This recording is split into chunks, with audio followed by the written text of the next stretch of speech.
sometimes I don't want to be thrown into that category of like that whole culture of like trying to be relevant, but it's just like just you and I, how we're dressed right now, but this is just us. Like, we're also human. So I go to that of like, well, I'm human. I'm not trying to be relevant. I'm just human. That's what I'm American. That's what I am. But then sometimes you get so kind of tired of that caveat of like this chase towards relevancy, even though I'm not trying to do it. But you look, you know, I don't want no one to put me in that category. So here, I'm going to overly correct, and I'm going to wear a bishop's, you know, like, and there's sometimes I've done weddings with like clergy collars just because I didn't want to wear like a tie. Yeah. I'm like, dude, I'm going to wear a clergy collar. Right, like, I'm going to just, everybody's calling me father and everything like that. But I'm like, that's cool, you know, like, Adam. I'm done. Start calling you Father Adam. No, I went El Padre. El Padre. Padre. El Padre. Padre.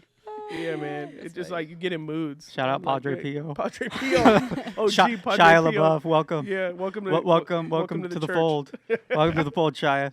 You know, and this is one of the things, this is one of the challenges I feel I have in the digital marketing world, because when you're in that world, you're faced with, you know, you have TikTok now, you have Instagram, and it's like, if you want to be in that algorithm, you got to pick up what's trending.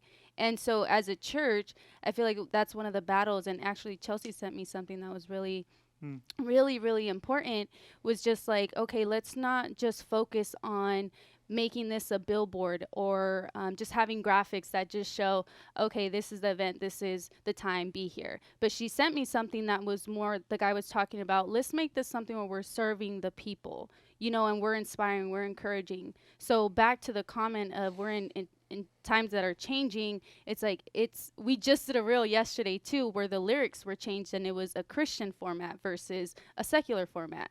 So it's like the battle is knowing when to choose a song and when not to choose a song. That is the battle I'm constantly facing in the digital world. Yeah. You know, I think some people are always going to be overly religious. And so it's like you can never please everyone. Yeah. I think that's part of the problems we live in is like people don't know how to live in nuance anymore. So it's like they want everything black and gray or black and white and no gray. And so like to me, it's like, you know, whatever song you guys may have chosen, if it was changed into a Christian way, even if it's just a regular song, like to me, one thing, TikTok and Instagram is one thing. And then going into a place of worship where the point is to glorify God. Yeah. When I'm doing a TikTok, my point on a TikTok or Instagram is not to we glorify God in all things we do. Yeah. We're to honor him, but in the moment, it's not the act of worship that I'm doing. To me, it's very different than if it was like, well, here's what we're going to do. We're going to take that song and we're going to do it on Sunday with three dancers. To me, that's why I'd be like, well, guys, now we got to really talk about this. We got to really say, does this glorify God, or does this an excuse where we just say we want someone to use their gifts? Like, well, your gifts are meant to glorify God. If the action and the attributes are not glorifying God, there's a way to do it in a way that glorifies God. And I think that's the difference. But some people won't live in the gray. They'll just say, but you need to tell me if it's right or wrong, period, point blank. Right. And I'm like, well, there's context. Right. Where is it? What's it going on? Right. Is it going on TikTok? Is it a place of worship? Is it an act of worship? And then that's where you start to build these parameters of what it is.